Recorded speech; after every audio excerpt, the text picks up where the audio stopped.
जय हिंद दोस्तों मैं धीरेज प्रजापति स्वागत करता हूं आप सभी का आपके अपने YouTube channel education your future में।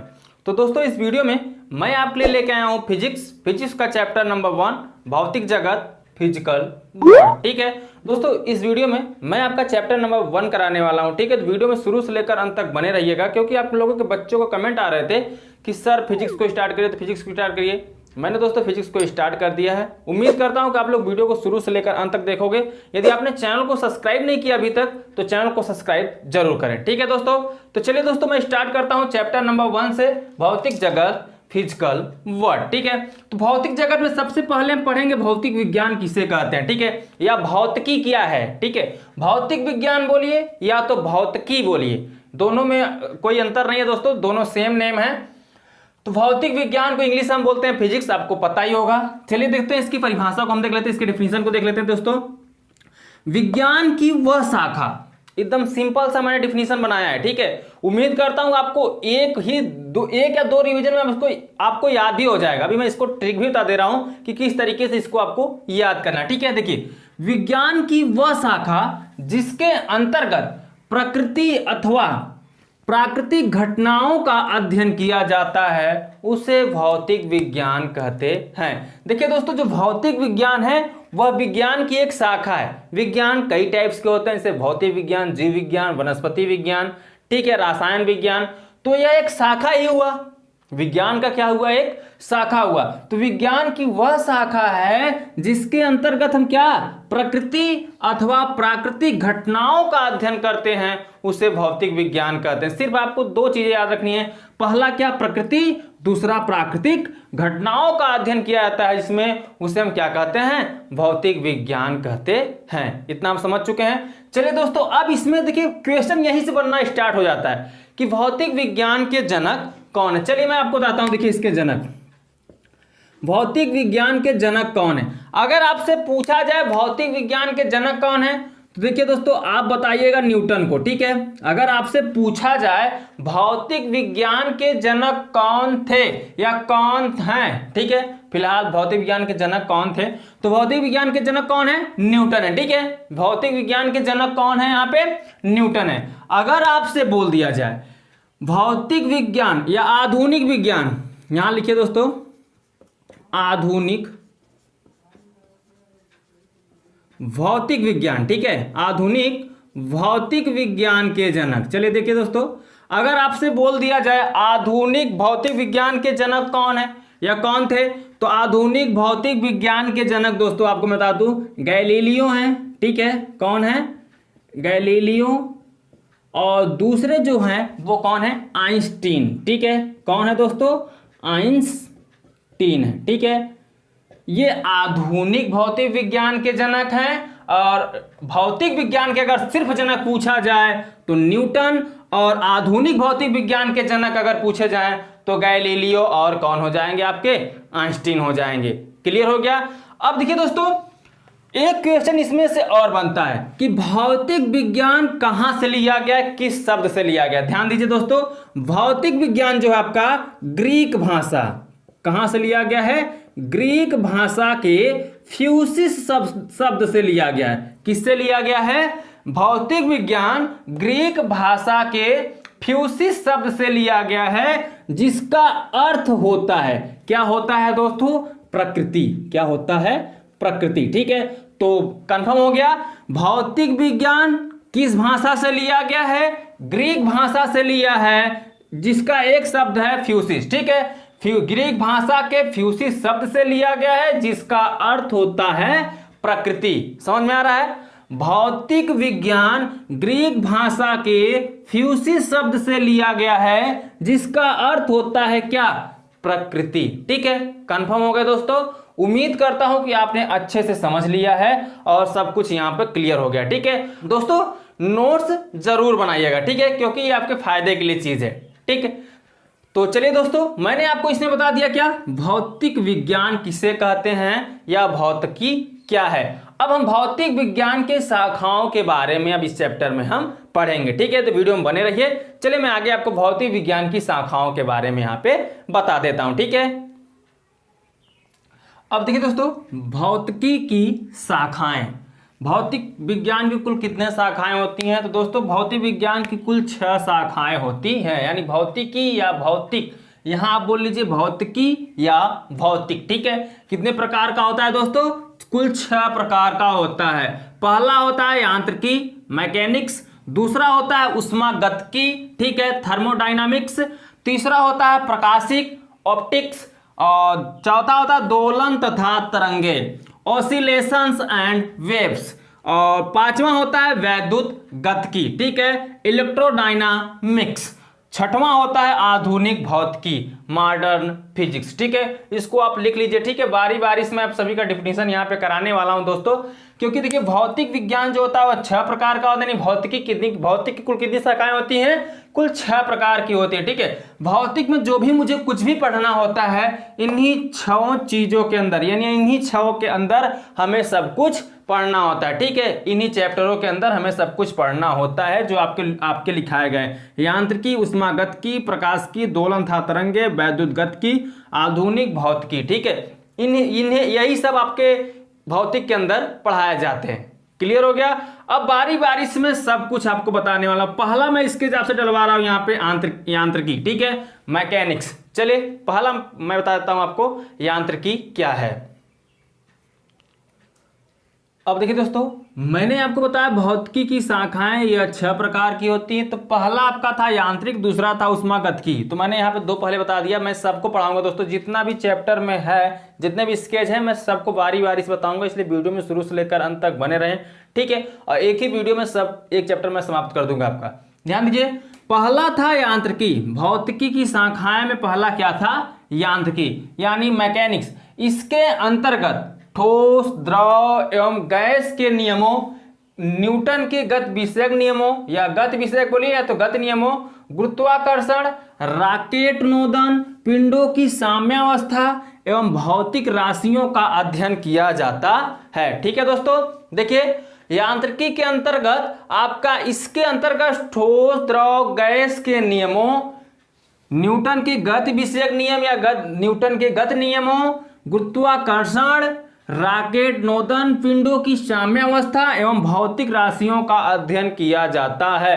किसके अंतर्गत? यांत्रिकी के अंतर्गत। ठीक है, अब दूसरा जो था ऊष्मागतिकी। ऊष्मागतिकी क्या है दोस्तों? थर्मोडायनामिक्स। तो थर्मोडायनामिक्स में देखिए इसके अंतर्गत क्या करते हैं? इसके अंतर्गत ऊष्मीय संतुलन के नियमों, ऊष्मा प्रवाह की दिशा, ऊष्मा के कार्य में रूपांतरण एवं ऊष्मा स्थानांतरण आदि का अध्ययन किया जाता है। किसके अंतर्गत दोस्तों? ऊष्मागतिकी के अंतर्गत। उम्मीद है दोस्तों आपने इसको लिख भी लिया होगा, ठीक है, और नोट्स बना भी लिए होंगे। तो चलिए दोस्तों, अब अगला हम आपको बताते हैं। ठीक है, यांत्रिकी हो गया, ऊष्मागतिकी हो गया। चलिए नेक्स्ट पॉइंट की तरफ चलते हैं, पॉइंट नंबर 3, क्योंकि यह 6 प्रकार का होता है। ठीक है दोस्तों, अब देखिए दोस्तों, भौतिकी की शाखाओं के अंतर्गत मैंने आपको बताया 6 प्रकार के होते हैं भौतिकी की शाखाएं। मैंने पहला और दूसरा बता दिया, यांत्रिकी और ऊष्मागतिकी बता दिया, ठीक है। तीसरा देखिए प्रकाशिकी, ऑप्टिक्स, ठीक है, इसको इंग्लिश में बोलते हैं ऑप्टिक्स। अब देखिए इसके अंतर्गत हम किसका किसका अध्ययन करते हैं? तो देखिए इसके अंतर्गत प्रकाश का अध्ययन करते हैं। जैसे प्रकाश के परावर्तन, प्रकाश के अपवर्तन, प्रकाश के विवर्तन, इंद्रधनुष का बनना आदि का अध्ययन किया जाता है। किसके अंतर्गत दोस्तों? प्रकाशिकी के अंतर्गत। ठीक है, किसके अंतर्गत? प्रकाशिकी के अंतर्गत हम प्रकाश का प्रवर्तन, प्रकाश का अपवर्तन, प्रकाश का विवर्तन, इंद्रधनुष का बनना आज सभी का हम क्या करते हैं? इसके अंतर्गत अध्ययन करते हैं। ठीक है दोस्तों, अब देखिए चौथा पॉइंट है आपका दोलन तथा तरंगे। ठीक है, क्या? Oscillations and waves.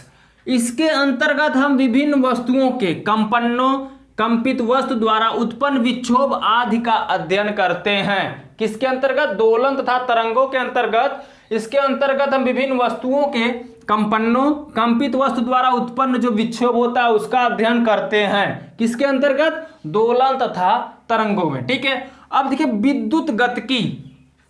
विद्युत गतिकी के अंतर्गत किसका अध्ययन करते हैं? इलेक्ट्रोडायनामिक्स।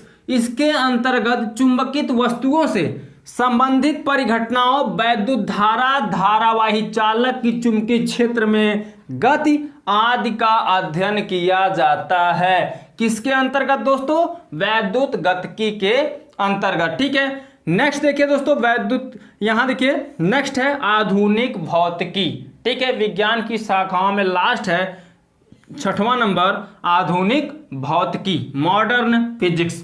आधुनिक भौतिकी पदार्थ के साथ बातचीत की अंतर्निहित प्रक्रियाओं को या का प्रयास है विज्ञान और इंजीनियरिंग के साधनों का उपयोग करना है। ठीक है, प्रक्रियाओं को, यहां प्रक्रियाओं को का प्रयास करना है। ठीक है, विज्ञान और इंजीनियरिंग के साधनों का उपयोग करना है। किसके अंतर्गत? आधुनिक भौतिकी के अंतर्गत। आई होप कि आपको बहुत अच्छे समझ में आ चुका है दोस्तों, आपने सभी को लिख भी लिया होगा। ठीक है दोस्तों, तो चलिए हम थोड़ा आगे चलते हैं। ठीक है, अब देखिए दोस्तों, प्रकृति में मूल बल। अब आप इसके अब पढ़ेंगे दोस्तों, प्रकृति में मूल बल। ठीक है, प्रकृति में मूल बल क्या क्या होते हैं तो बता दें दोस्तों, प्रकृति में मुख्यतः 4 प्रकार के बल होते हैं। पहले आप बल की परिभाषा को जान लीजिए, उसके बाद हम मूल बल 4 प्रकार के होते हैं उनके बारे में जानेंगे। ठीक है, देखिए, जो किसी वस्तु में गति परिवर्तन या विरूपण उत्पन्न करता है उसे बल कहते हैं। ठीक है,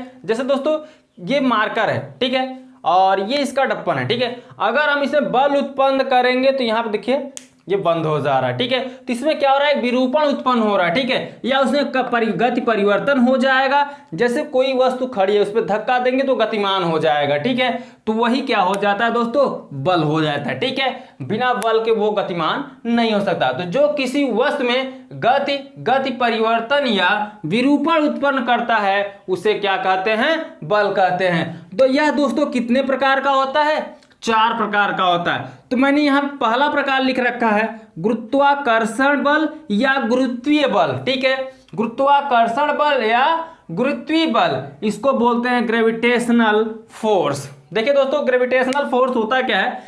यह 2 पिंडों के बीच उनके द्रव्यमानों के कारण लगने वाला आकर्षण बल है। 2 पिंडों के बीच लगने वाला क्या दोस्तों? उनके द्रव्यमानों के कारण लगने वाला आकर्षण बल है। ठीक है, क्लियर हो गया? समझ चुके हैं? देखिए दोस्तों, 2 पिंडों के बीच लगने वाले आकर्षण बल को हम कह सकते हैं क्या? गुरुत्वाकर्षण बल कह सकते हैं। सीधी सीधी बात, 2 पिंडों के बीच लगने वाले आकर्षण बल को हम क्या कह सकते हैं? गुरुत्वाकर्षण बल कह सकते हैं। ठीक है, अब देखिए दोस्तों, गुरुत्वाकर्षण बल के कुछ नोट्स हैं, मैंने यहां लिख रखे हैं जो बहुत इंपॉर्टेंट है दोस्तों। देखिए, यह प्रकृति में पाया जाने वाला सबसे दुर्बल बल है। दुर्बल बल बोले तो सबसे कमजोर, वीक है। ठीक है, सबसे वीक बल है, वीक फोर्स। ठीक है, कह सकते हैं यह प्रकृति में पाए जाने वाला सबसे दुर्बल बल है। लेकिन यह विनिमय किस विनिमय से उत्पन्न होता है उसको जान लीजिए। यह बल अनिर्धारित कण ग्रेविटान के विनिमय से उत्पन्न होता है। किससे उत्पन्न होता है दोस्तों? ग्रेविटान के विनिमय से उत्पन्न होता है। क्लियर हो गया? तो चलिए दोस्तों, अब हम चलते हैं, दूसरा पॉइंट देख लेते हैं। पहला पॉइंट मैंने आपको बता दिया मूल बल का, पहला पॉइंट मैंने बता दिया गुरुत्वाकर्षण बल। अब चलिए हम नेक्स्ट पॉइंट की तरफ चलते हैं, पॉइंट नंबर 2। देखिए दोस्तों, मैंने आपको प्रकृति के मूल बल में पहला मैंने आपको बताया गुरुत्वाकर्षण बल।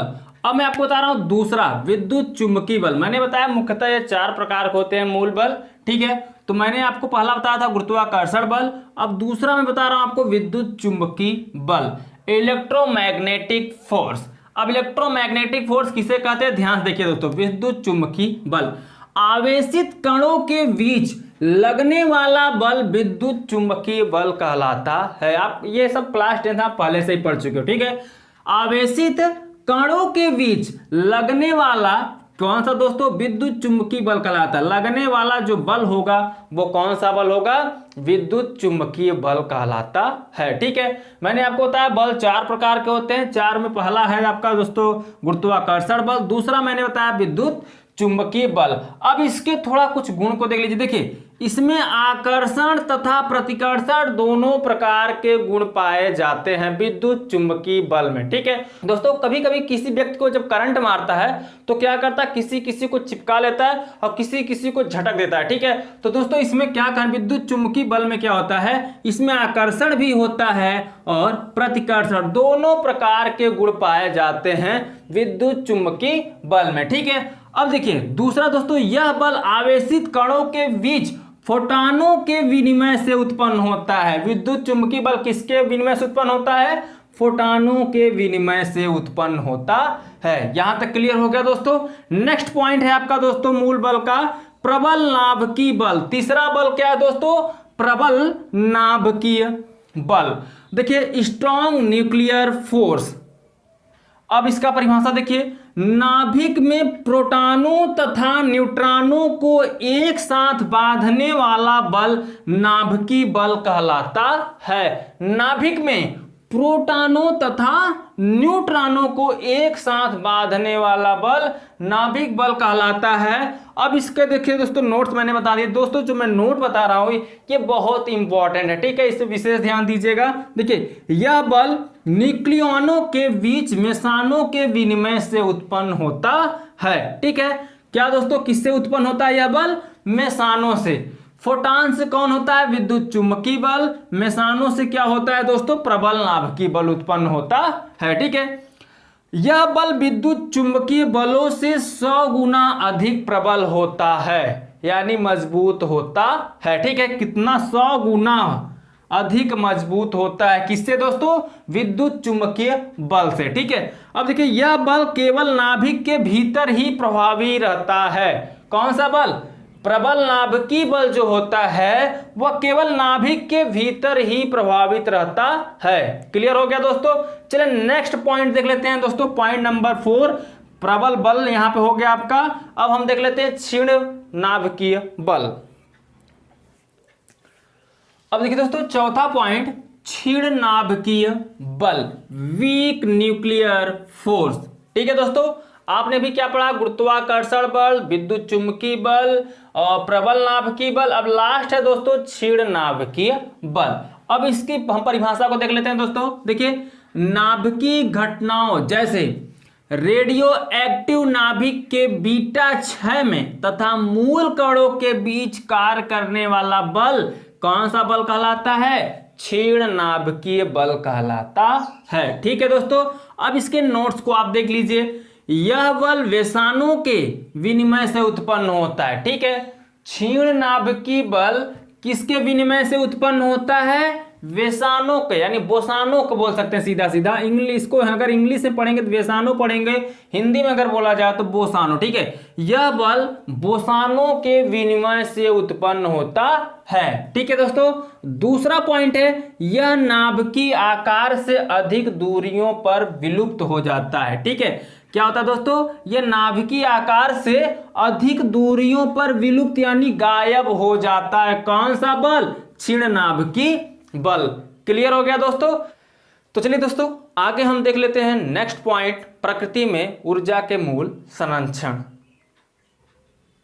देखिए दोस्तों भौतिकी के मूल संरक्षण नियम, कुछ संरक्षण निम्नलिखित हैं। मूल संरक्षण नियम, चलिए कुछ निम्नलिखित हैं उसको मैं यहाँ समझाता हूं। जो मूल नियम है, देखिए पहला ऊर्जा संरक्षण, कंजर्वेशन ऑफ एनर्जी। ठीक है दोस्तों, तो पहले ऊर्जा संरक्षण का परिभाषा हम यहाँ पर देख लेते हैं। ठीक है, यदि किसी वस्तु पर कार्य करने वाला बल संरक्षी हो तो निकाय की कुल यांत्रिक ऊर्जा नियत रहती है। यह यांत्रिक ऊर्जा के संरक्षण का नियम है। ठीक है, यदि किसी वस्तु पर कार्य करने वाला बल संरक्षित हो तो निकाय की यांत्रिक ऊर्जा क्या रहती है, नियत यानी स्थिर रहती है। यह यांत्रिक ऊर्जा के संरक्षण का नियम है। ठीक है, दूसरा नियम देखिए दोस्तों, रेखीय संवेग संरक्षण, कंजर्वेशन ऑफ लीनियर मोमेंटम।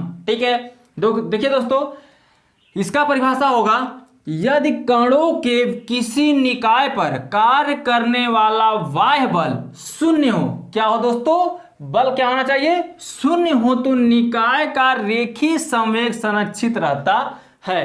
ठीक है, क्या होना चाहिए, इसका बाह्य बल शून्य होना चाहिए। यदि कणों के किसी निकाय पर कार्य करने वाला जो बाह्य बल होगा वह शून्य होना चाहिए, तो यह रेखीय संवेग संरक्षण का क्या हो जाएगा, नियम हो जाएगा। ठीक है दोस्तों, समझ में आ रहा है। देखिए नेक्स्ट दोस्तों, कोणीय संवेग संरक्षण, कंजर्वेशन ऑफ एंगुलर मोमेंटम। ठीक है दोस्तों, देखिए यदि किसी कणों के किसी निकाय पर कार्य करने वाला बाह्य बल आघूर्ण क्या हो, अब बल आघूर्ण यहां पे क्या होना चाहिए, शून्य। इसमें बाह्य बल शून्य हो रहा था, इसमें बाह्य बल आघूर्ण क्या हो, शून्य हो तो निकाय का कोणीय संवेग संरक्षित रहता है, यानी स्थिर रहता है। यह कोणीय संवेग संरक्षण का निकाय है। समझ में आ गया दोस्तों। तो सभी इसमें परिभाषा था, इसलिए मैंने सब थोड़ा फास्ट करा दिया है, क्योंकि इसमें बहुत ज़्यादा समझाने वाला चीज़ नहीं था, इसलिए मैंने बहुत ज़्यादा समझाया नहीं है। ठीक है दोस्तों, तो दोस्तों वीडियो कैसा लगा, तो दोस्तों इस चैनल पर आपका फ्री में पूरा कोर्स कराया जाएगा, तो चैनल को सब्सक्राइब और साथ में बेल आइकन को प्रेस करना मत भूलिएगा। ठीक है दोस्तों, तो चलिए हम आपसे मिलते हैं अगले वीडियो में नेक्स्ट चैप्टर के साथ। तब तक के लिए बाय बाय, जय हिंद, जय भारत।